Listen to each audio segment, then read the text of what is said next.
Alright guys, Forsaken keeps revealing more for the new update, with a potential cryptic LMS cutscene teaser, Slasher finally getting some love, and even more. Let's get into it! One thing that is getting everyone talking right now is another mysterious teaser that Forsaken has just revealed. It looks like the trailer is getting even closer. The devs have shown what they're calling a fragment of the Deceiver, which appears to be a strange triangular shard.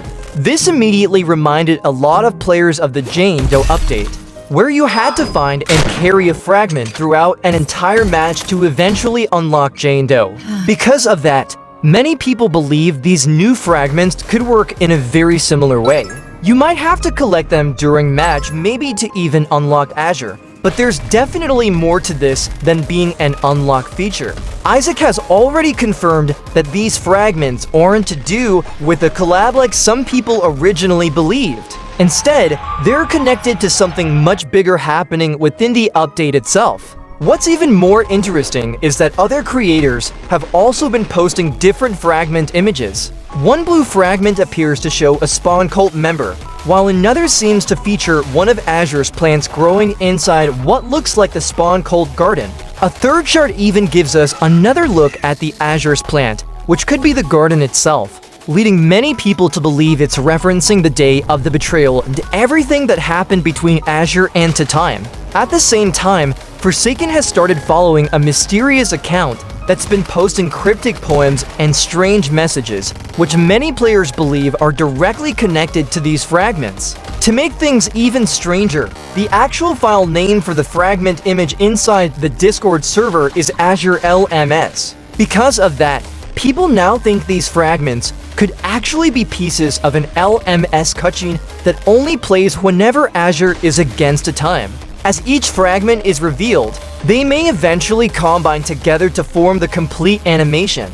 Speeds also hinted that glass shards can reflect completely different places depending on how you look into them. This just being an ominous quote only adds to the mystery. Some players even think every fragment represents something different, while others have joked that the word Deceiver could reference Among Us. Personally though, it definitely feels like these shards are building towards that instead. But what exactly are they trying to show us?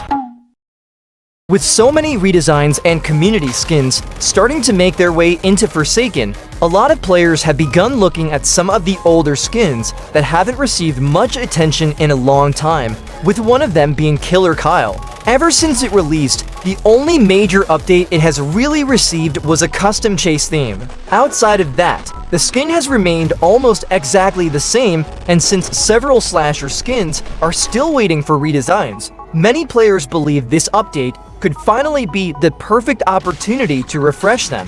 One concept that has caught a lot of attention comes from Floppadude, who created a redesigned version of Killer Kyle. Instead of being a direct copy of the original character, the concept gives him much more unique appearance by adding a jacket, updating his facial features with a non-existent beard, and giving him a completely different expression. It's a small change, but it makes the skin feel much more like a Forsaken interpretation rather than simply recreating another Roblox character. This has also sparked a wider discussion throughout the community. Since on Masked Killer 2, many of the skins have stayed extremely faithful to their original appearances. Well, that makes sense. More and more players are beginning to ask for Forsaken to put its own creative spin on these characters instead of copying them exactly. We've already seen hints that the devs are willing to do this. Isaac previously showed off a different version of Pursuer wearing a unique mask, making him look noticeably different from his original appearance in Die of Death. There have also been several Pursuer redesign concepts created by the community recently, with many players saying they actually preferred the newer design of him with a mask instead of being a direct copy, and Forsaken having its own take on skins they collabed with.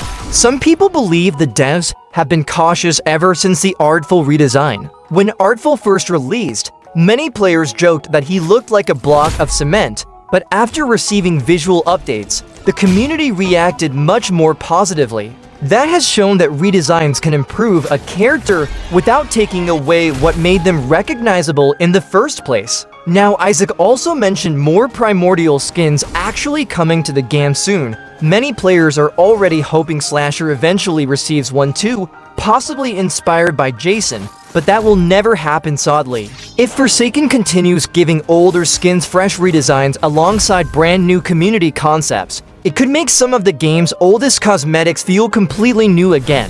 Should these redesigns make it into the update?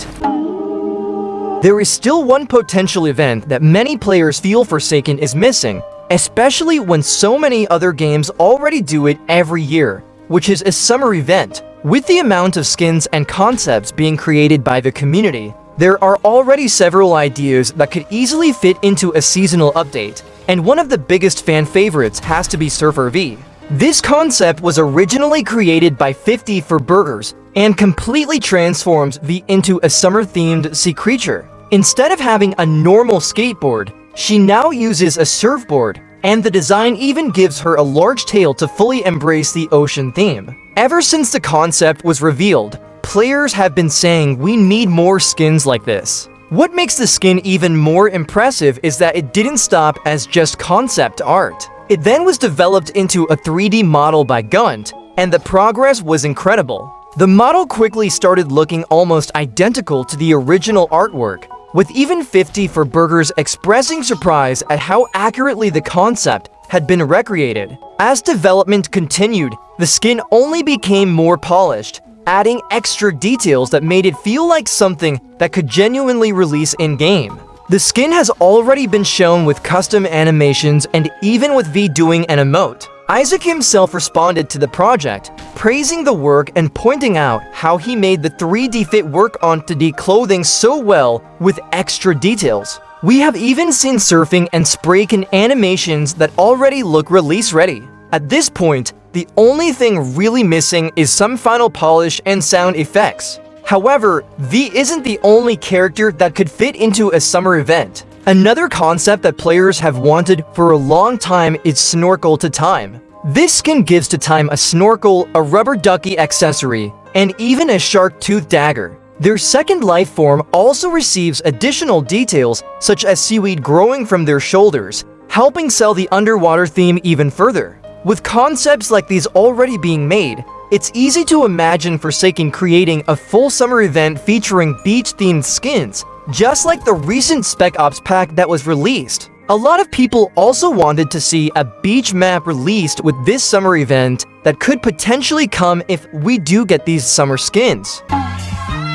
Another feature that many players have been discussing recently is the possibility of skin variants. With so many concepts being made for the same characters and multiple versions of certain designs already existing, skin variants feel like a natural addition that could give Forsaken a lot more customization without requiring entirely new skins every time. Isaac mentioned that if skin variants ever become a reality, some designs could potentially receive entire sets of alternate appearances. One example he brought up was Subject Zero, which could eventually have multiple visual designs for an entire skin set. Since the community is constantly creating new concepts, there is definitely no shortage of ideas that Forsaken could pull from. Many players have suggested making these variants unlockable through achievements or milestones. This would give people another reason to play specific killers and survivors while working towards unique skin variants, as well as milestone-based variants for characters